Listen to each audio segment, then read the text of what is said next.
necesidad. Al carro lo llamó deseo, a una rueda la llamó placer y a la otra dolor. Así pues el viajero llevaba su carro a derecha e izquierda, pero siempre hacia su destino.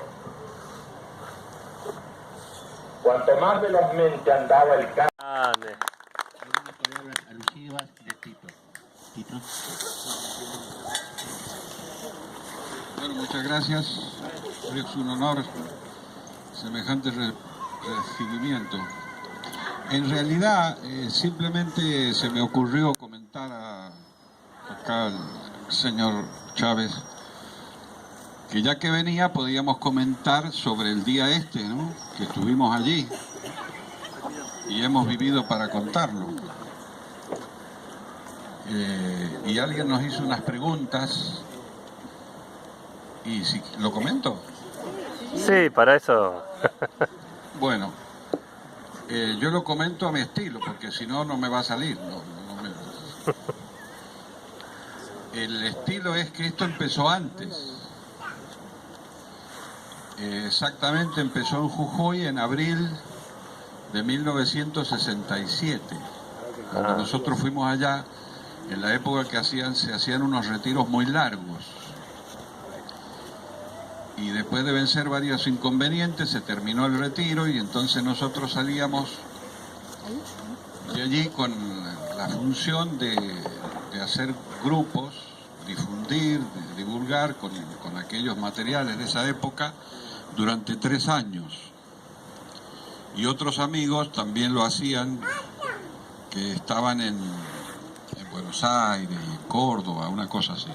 Y después confluíamos. Y al estar hablando de ese tema, en un momento dado, él dice, bueno, mientras ustedes hacen eso, yo me voy a encargar del fenómeno Silo.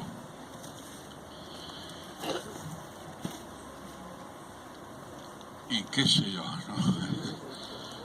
A 40 grados a la sombra, en Jujuy, en la jungla, no nos atrevimos a pedir detalles.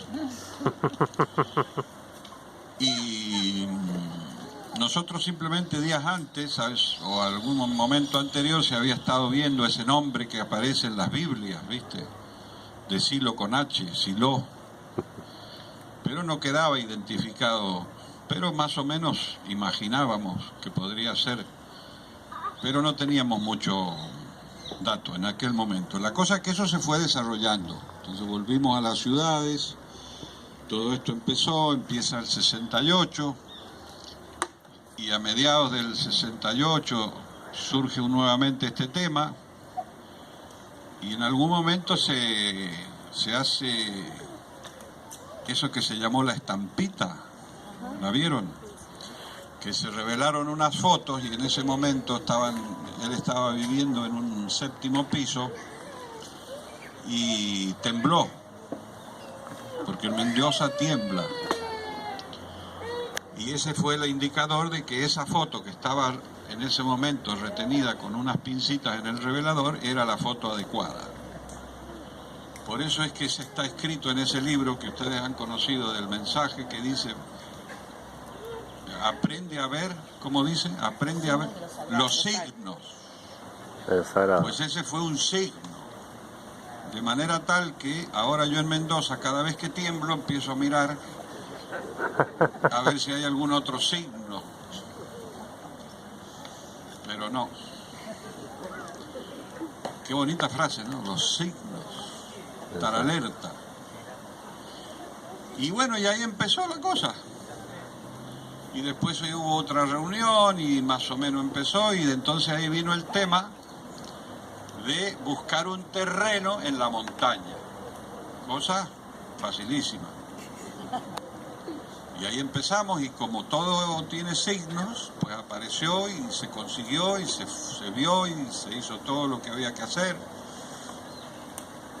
Tiene muchos detalles simpáticos porque este hombre no quería y entonces se le dio un comodato y se le dieron unas monedas en un pisapapeles. Entonces sí lo decía, lo hemos comprado por 30 dineros, denarios. El asunto es que supimos que él iba a ir por cierto tiempo. Y entonces, en otro momento dado, dijo que se iba a vivir a la montaña. Entonces dijimos, bueno, y así fue como lo acompañamos. Un 31 de diciembre, después de la cena, a la 1 de la mañana nos juntamos donde vive ahora, o donde vivió, enfrente, había una bodega de la familia, y salimos en un camión, una camioneta, un jeep y algún otro vehículo, unas 15, 16 personas, y fuimos al lugar que habíamos conseguido y tuvimos que empezar a bajar las cosas. ¿Se hace largo? No. Estuvimos bajando las cosas desde la ruta hasta el río, porque el terreno que este señor nos daba estaba del río para allá. Y cuando él llegó allí le gustó donde está el chorro de agua, porque eso es un signo, que yo no sabía que no, pero allí es donde hay que estar. Entonces lo acompañamos hasta llegar ahí, y él después había un hilo como este que cruzaba el río, y él, yo no sé cómo hizo, después solo con los amigos cruzó las cosas al otro lado. Después, al contar esto, yo me acordé que desde la ruta hasta el lugar, me acordé que vino un gaucho de la zona y dijo, ¿por qué no le contratamos la carreta a qué sé yo, Don Zoilo? Y ahí que trajeron una carreta o carretela y empezamos a transportar las cosas en la carretela. ¿Y qué pasaba? Se espantaba el caballo y nos tiraba todo otra vez al suelo. Entonces él habló con el caballo, lo tranquilizó y lo condujo y llevó las cosas hasta la orilla del río del riachuelo ese que hay allá. De manera que es un antecedente a la metáfora esta del carro del deseo.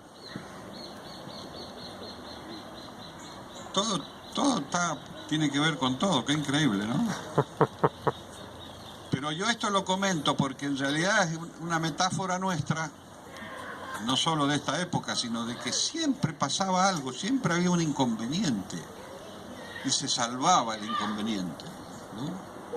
Yo creo que esa es una de las grandes enseñanzas de Coté que nos ha dado, porque, claro, hay que llevar las cosas son pesadas, conseguimos un caballo, el caballo se espanta, domamos al caballo, vienen los gendarmes se enojan, le tiran unos tiros, ¿sabían ustedes que le tiraron a los tanques de querosén para la Petromac, para alumbrarse de noche? Se queda sin querosén, yo no sé cómo se alumbró. Y él nada, tan fresco. Acá vencemos inconvenientes y vamos así. Hay que decir que mucha gente colaboró con cosas muy interesantes, se consiguieron madera, cemento, portland, cables, qué sé yo, y para que hubiera iluminación en la cabaña que él iría a construir, no sé si lo han conocido este dato, se consiguió una termocupla rusa en Mendoza. La termocupla es un aparato que al ponerle calor gira dentro algo y enciende la lucecita. Entonces él estaba muy contento de decir, ¿qué van a pensar los demás cuando tengamos luz ahí en el medio de la montaña? ¿De dónde la hemos sacado? No funcionó. Pero tuvimos una termocupla rusa. En Mendoza. ¿Cómo llegó hasta allá? No sé. Y acá le quiero comentar algo que es de mucha importancia, porque resulta que se quedaron con él dos amigos de las primeras épocas, uno era vecino mío y el otro no, y se quedan con él 15 días de ayudantes, y están ahí, lo ayudan, todo eso, que sé yo, después se vienen, y si lo se queda en su lugar de meditación hasta mayo, ¿cierto? Aunque hizo algunas salidas y venidas por motivos de seguridad, porque seguía ahí los gendarmes hostiles. El asunto es que como uno es así, esos tipos con el tiempo desaparecen. Porque ellos son así, siempre están ocupados, tienen muchas cosas que hacer y además importantes. Y yo tenía esa curiosidad, digo, ¿cómo puede ser que están allí 15 días? Entonces tuve ocasión de preguntarle un día, ¿no? Esto era en el auto de él, entonces está acá y yo me atrevo porque, bueno, lo conozco de tanto tiempo y digo, bueno, lo voy a preguntar, pero digo, pues es que me preocupa mucho, siempre me he preocupado, ¿cómo estos tipos están contigo allí en la montaña, en esa situación y después desaparecen?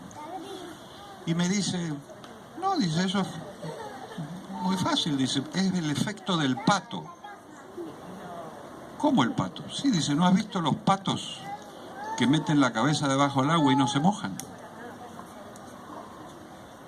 ¿Por qué? Y yo mirando sorprendido, sí, porque tienen un aceitito en las plumas, entonces entra y el agua no les penetra. Bueno, estos tienen el aceitito debajo del pelo.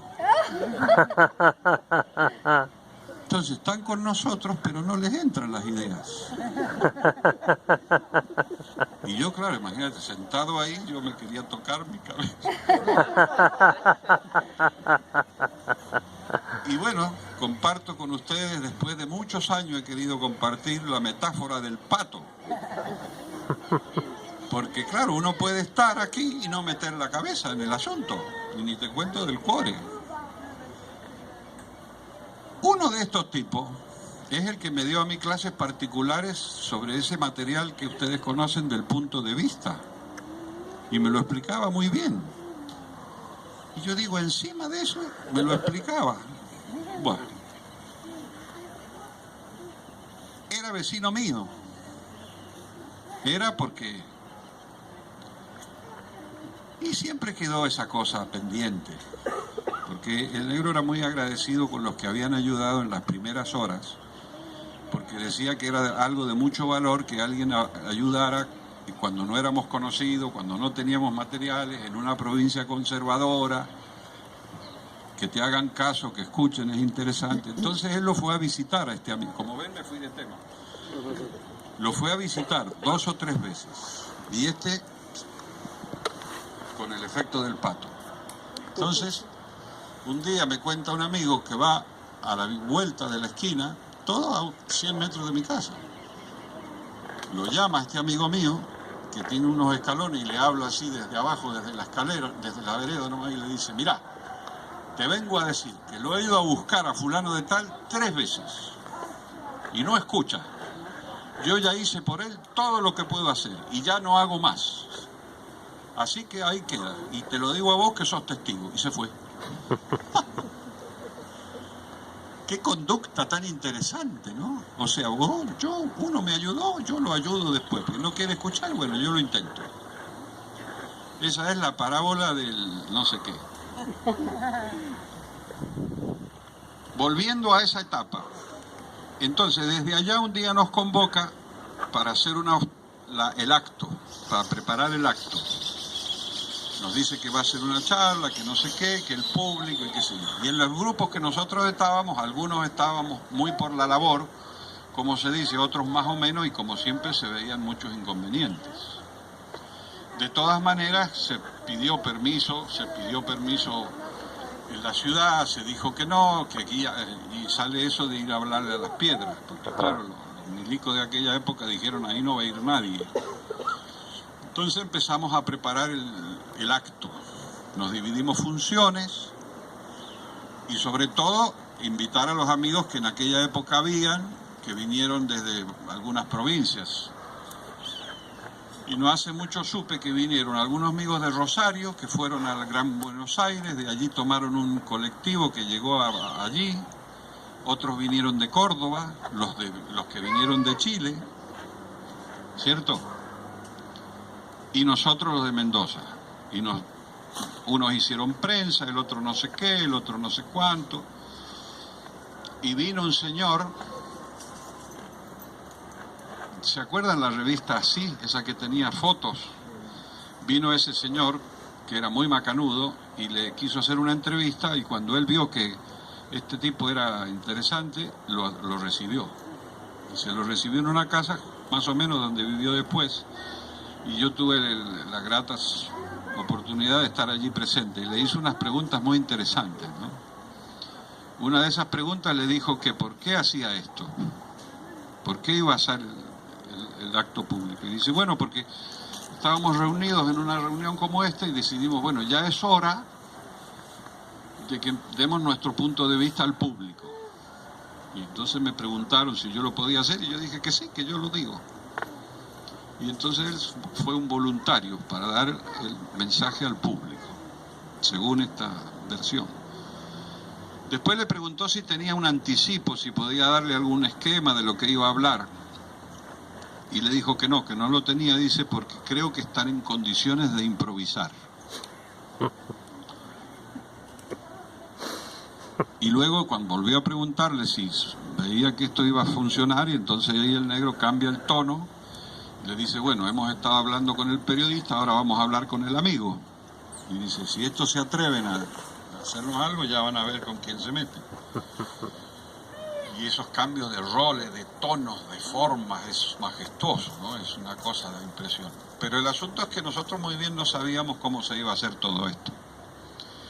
Y allí preparamos unos conseguimos el micrófono, otros conseguimos el grabador, los otros consiguieron no sé qué más, y las camionetas y esto, y se puso anuncios en los periódicos, y y allí nos fuimos, y allí fuimos. Y no sé bien en qué momento él ya había llegado, ya estaba allá, y entonces hay tres cosas que son simpáticas de comentar, que él le prestó mucha atención a los preparativos previos para que la gente llegara, se bajara de los ómnibus, se sentara y prestara atención. Dice, porque van a llegar, se van a poner a ver las montañas, la nieve, se van a distraer. Mira, entonces se pusieron, no me acuerdo si eran 2 o 3 postes con los banderines naranjas que aparecieron por first time. ¿Cuántos banderines habían?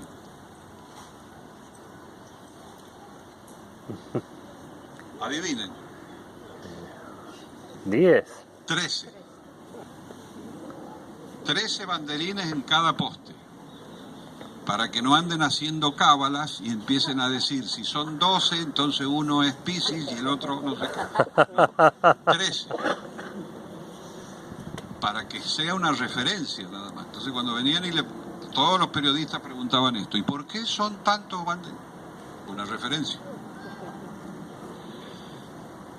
Esa fue una cosa. Lo otro es que hubo un orador previo.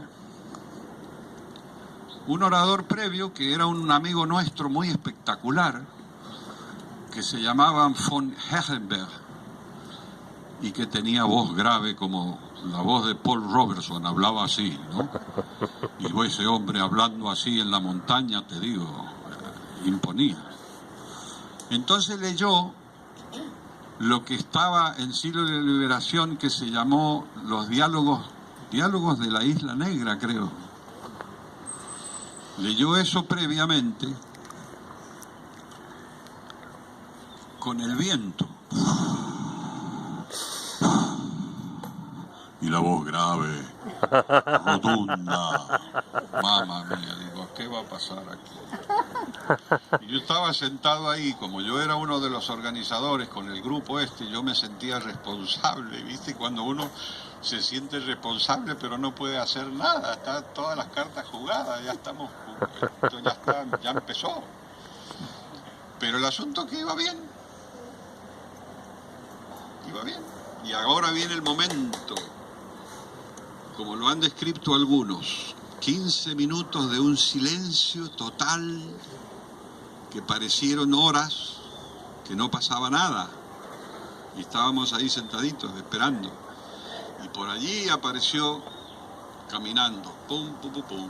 Como ustedes han visto el vídeo ese que afortunadamente se pudo grabar, que siempre estamos al borde de lo milagroso. Y entonces se instala frente a los micrófonos que él había instalado con su amigo del alma, vecino, porque como los dos son electricistas, imagínate, maestro de la humanidad, electricista. Entonces instalan los cables con un acumulador de auto y el grabador. Por eso es que cada vez que salen esto de los... Digo yo, ¿funcionará? Porque no lo podemos llamar. Entonces, funcionó. Y cuando nosotros escuchamos, si has venido, madre de Dios, parecía que las montañas hablaban. Realmente fue imponente, ¿no? Fue esto que han escuchado así, pero estas grabaciones saben que están cambiadas, porque, por lo que sea, lo podemos explicar, pero es importante. Era más, yo te diría un tono más tenso, más retador sería. Cuando dice que no hay partido que termine con la violencia, yo digo, este se va a enojar y le va a tirar piedra a los milicos, va a pasar algo. Porque estábamos rodeados de milicos con ametralladoras. ¿Qué? Por eso me gustó tanto en el 99 cuando llegamos, le dije, viste que simpático, llegábamos y entonces los agentes te paraban y dicen, ¿a dónde van? A ver asilo. Sí, por acá, por favor. Dije, esto ha cambiado. Ay, ¿ves que hay que tener fe en el cambio? Te he dicho. El asunto es que salió todo bien. Pero la parte importante, ahora en este relato, que a mí me pareció extraordinaria, es cuando él dice, y a ti, hermano mío, te arrojo esta corona de alegría, es el caduceo ese que había tenido en las manos todo el tiempo, hablando así, que lo entrega a la gente, ¿no? Que eso, ¿dónde está Celia? Me olvidé de comentarlo en la Casa Mendoza y lo quería comentar, porque ese es el símbolo de Silo. Él da. Él ha venido a dar. Por supuesto, que lo escucha, te da el mensaje, pero él tiene que dar un objeto, no un objeto, un objeto se dice. Entonces se da y él ya se queda tranquilo.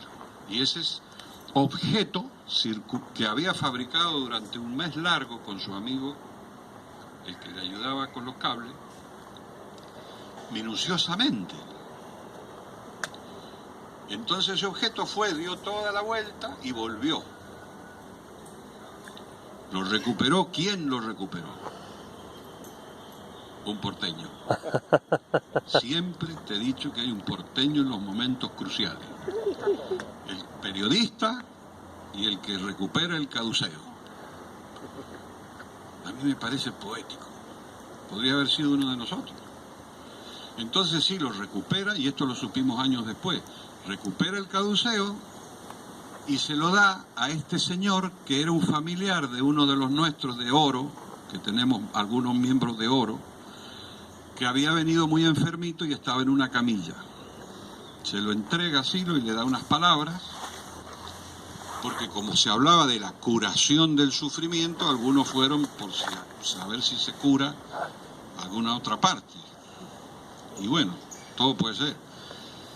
Esta familia guardó el caduceo muchos años, y como este es un miembro nuestro eterno, fantástico, se lo da, mira, acá lo tenemos, de Chile, de Santiago, y se lo regresan a Silo 30 años después.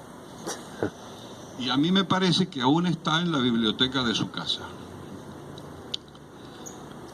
Y bueno, y acá terminó la cosa. Y los que nos quedamos te quedas atónito, porque ¿cómo asimilamos estas verdades? Porque hay que decir algo importante. Los que veníamos en esto hace tiempo, este lenguaje no lo habíamos escuchado jamás. Lo único que sabíamos era un poquito, algunas cosas, algo así, pero no sabíamos qué nos iba a contar, y menos todo esto, y menos de esa manera tan terminante. Entonces estábamos todos muy sorprendidos, muy diría yo, choqueados. Entonces había una conferencia de prensa, y fuimos a la conferencia de prensa y le habló a unas cosas, y qué sé yo, y había uno que preguntó una tontera, había otro que preguntó dos tonteras, Y solo habían unos tipos respetuosos que le decían, maestro Silo, tacatac, tacatac, tacatac. Y él les contestaba bien. Si le preguntaban bien, respondía bien. Si no, no. Estos que les preguntaban de esta manera eran los que estaban al lado filmando. Porque de todos los inteligentes que estábamos en esta organización, ya lo he contado, nos olvidamos de filmar. Porque en aquella época nadie tenía cámara, ni se filmaba, y fueron estos tipos, por supuesto, porteños, periodistas, freelance, se supo después. Entonces ellos filmaron y lo entrevistan, ustedes, eso que ha quedado por ahí, en blanco y negro. Y ellos, claro, le ofrecían eso a otras, ¿cómo se dice?, agencias. Y se lo llevaron a la ABC de Estados Unidos. Y allí fueron los nuestros que vivían en Nueva York a buscarlo a la biblioteca y no lo encontraron. Entonces estamos otra vez en el efecto accidentes, cosas que no salen, cosas que salen a medias. Pero se encontró esto, ¿no?, de casualidad, en este señor que tenía en su casa, había guardado estas películas y se pudo rescatar este contenido. Pero ¿por qué comento esto? Porque aquí me parece otro de los pilares de Silo de este momento, porque yo estuve presente en esta ocasión y después vine a Buenos Aires, porque tenía suma curiosidad cómo terminaba esto del lanzamiento al público. A Córdoba no pude ir, a Yala tampoco pude ir. Lo de Yala es interesante de comentar también, si tienen tiempo. Y resulta que vine a Buenos Aires, que también estaba prohibida, y entonces fuimos a la Plaza Miserere, y conocen la historia. Entonces había un pastor protestante que cuando vio que llegamos tantos acólitos a escucharlo, dijo, esto es el Señor ha venido, y entonces, oh Señor, y se subió a un cajón, y el tipo casi se cae del cajón. Y cuando se le contó así, se reía mucho, dice, claro, dice, las cosas que pasan, dice, es que esto que nosotros hacemos a veces no se entiende, dice. Y la policía persiguiéndonos, porque nosotros queríamos reunirnos, tuviera o no tuviera asilo, y nos sacaron carpeando, y ahí nos fuimos. Pero ahí hubieron 2 o 3 entrevistas muy buenas, y esa que le hace a esa periodista, que es muy conocida y lo que sabemos, hay 2 comentarios importantes. Él le dice, y bueno, ¿y usted qué presenta? ¿Se acuerdan qué dice? Entonces le dice, bueno, el amor, la paz y explicar, escuchemos bien, explicar las posibilidades del despertar. Imagínate, decirle eso a la prensa, la otra se queda. Y eso se trata de esto se trata.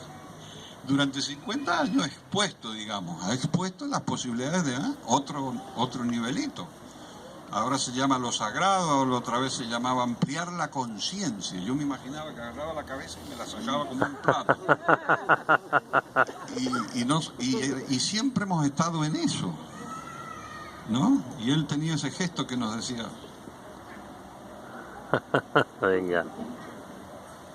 Y esta señora, una vez en la televisión, cuando habló de nosotros, yo no lo vi, pero él comentó.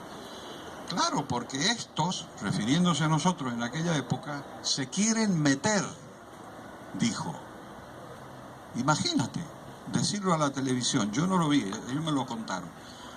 Entonces el negro nos hizo hacer todo un análisis de esas reuniones largas que se hacían en una época, de estudiar qué ha querido, qué metáfora es esa. O sea, fíjate lo que dice, ella se cree que está en un lugar privilegiado y nosotros queremos ese lugar asqueroso.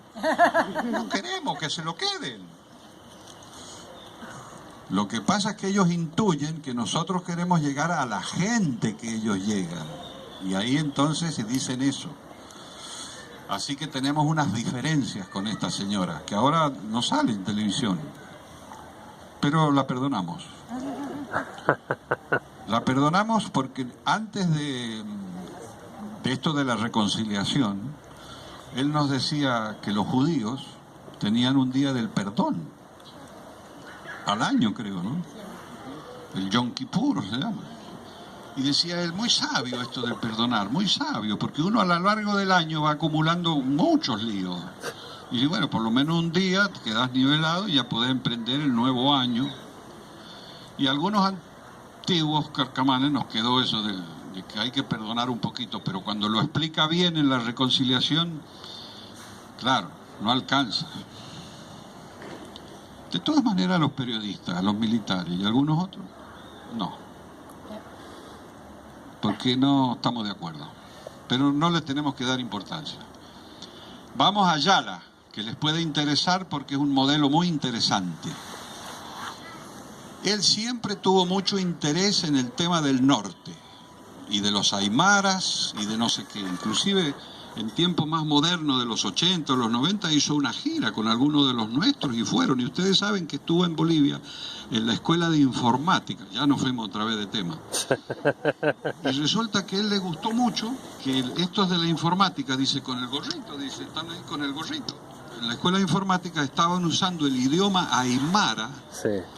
Porque lo habían encontrado como muy interesante, como un idioma intermedio para usar de traducciones. Entonces podía llevar no sé qué lenguaje, no me pregunte, al aymara y de ahí al inglés y de ahí al otro.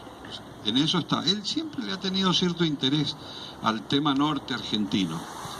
Y ahora en tiempos modernos la María Teresa Reitze, que vive allá, nos dijo que fueron muchísima gente. Fue al acto que más gente fue. Dice que fueron campesinos, bajaban las montañas esas por todos lados. No saben cómo se enteraron. Pero como Silo es un hombre especial, esta señora, esta fuente que he citado, nos cuenta lo siguiente, que cuenta otra de las antiguas fundadoras del norte, que Silo le dice a Ana, mañana a las 12 nos vemos en la plaza de Jujuy. Te venís bien elegante, bien vestida, con el símbolo de escuela bien grande, y nos vamos a encontrar a las 12 ahí. La plaza de Jujuy tiene aquí, claro, esa época es cuando yo viajo la primera vez a España, que fui como miembro de escuela, y en ese momento ser miembro de escuela, me fui a buscar unos libros de química y me miró con una cara de censura, pero vos estás en Luna de Valencia. Mirá lo que hace este. Ya quedé fuera de cacho. El asunto es que eso me quedó impactado. Entonces cuando empezó a formular lo de la morfología, propone lo de entrar en la esfera, y me quedé 3 días adentro de la esfera. Porque se hizo en un retiro y me pareció tan interesante el registro. Entonces le dije, no, mirá, vos sabés que me ha gustado esto de la esfera, que sigo ahí. No, dice, no hagas eso, ya está bien.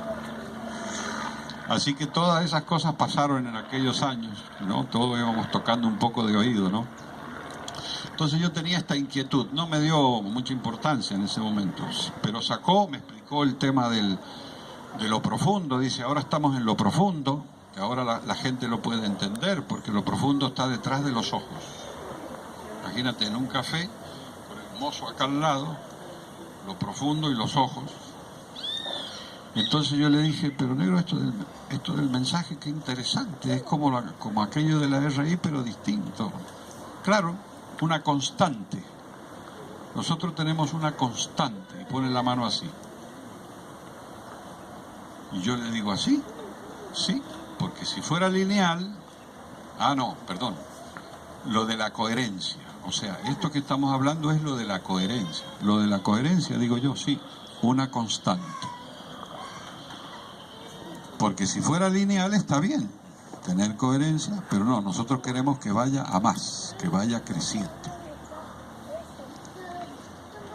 Y yo vaya a saber qué cara he puesto, que me dice, y esto ya lo dijimos, yo lo advertí. ¿Cómo? ¿Cuándo? En la charla de México. Y ahí otra vez, yo no me acordaba de la charla de México.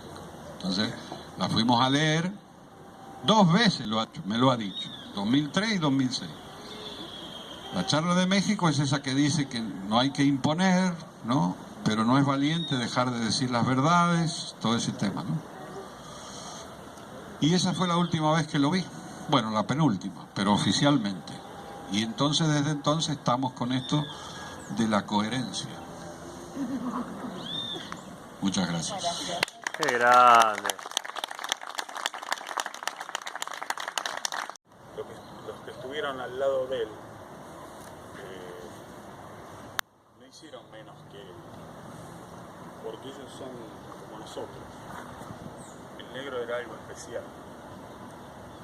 y el mérito de ellos es aún mayor, con el perdón del negro, pero porque ellos son gente común como nosotros que hicieron un trabajo enorme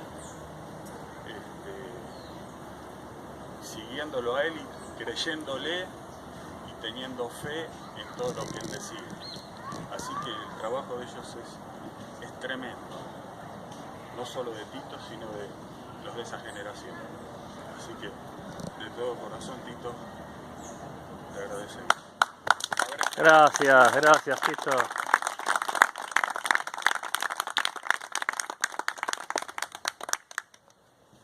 Estamos todos agradecidos. Y se lo echa de menos. Y debe ser, pero yo creo que como este es un ejemplo, nos sigue ayudando desde la otra dimensión. Si uno sintoniza, ¿no? Se pone en frecuencia, ayuda. Si no, no.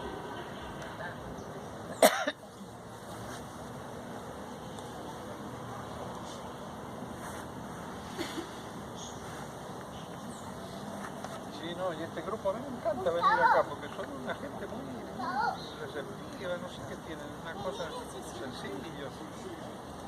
Me gusta, son macanudos. El sur, siempre el sur, ¿no? Para enamorarse y venir al sur. Bueno, hasta la próxima. La próxima. Debemos de venir cuando no llueve.